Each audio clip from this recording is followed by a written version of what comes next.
दुनियासँग टाँसिने दुनियाले छोका हातले थु ए तेरिका म हात दिएर पानीले हेर्नु पोइ बुढा म अरू जस्तो होइन मैले भन्दियो म पनि दुनियासँग लाएर हिँड्दिन मेरो पोइ बुढाले नि कसैलाई छिस्रेक्क हेर्यो भने म सहन्न मैले भन्दियो बुझे त यहाँ सुन्नु फकाएर घर लान्छु फेरि पहिला जस्तै हुन्छ हाम्रो सम्बन्ध पनि सोध्नु होइन होला आजदेखि तपाईँ र मेरो सम्बन्ध सक्यो म अब सधैँभरि मेरो बाबासित बस्छु तर तपाईँ जस्तो नकोचरो दुनियाँ फुडीलाई हालाउने जग्गा म भन्दियो फेरि तिमीले गलत सोच बनायो है मैले त फुडीहरूलाई आँखा लागेको चाहिँ होइन है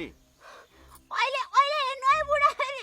सहरबाट कपाल सपाल काटेर तक्लु भएर आउनु भएछ फेरि तपाईँलाई बनाउनु नपरे तपाईँको तक्लु ल भएन नरिसाउ अब मैले सरी मागे त मैले माफ मागे त मान्छेबाट गल्ती हुन्छ होइन भन त एकचोटि हुन्छ तर मान्छेले बुढीलाई दुनियाँलाई आँखा लागेको मन पर्दैन भनेपछि बुझ्न पर्दैन अब दुईचोटि त होइन त अब तीनचोटि हुँदैन नि त अब गर्दिन हेर्नु नि फेरि अहिले फेरि बुढीको कुटाइ खाएर ससुरालीबाट रुँदै घर जान पर्ला मैले भन्दियो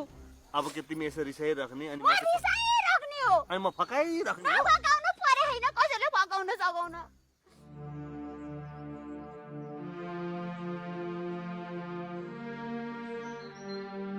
यस्ता लाइपातेले फकाएको फकाइले केही पनि प्रभाव पर्नेवाला होइन मलाई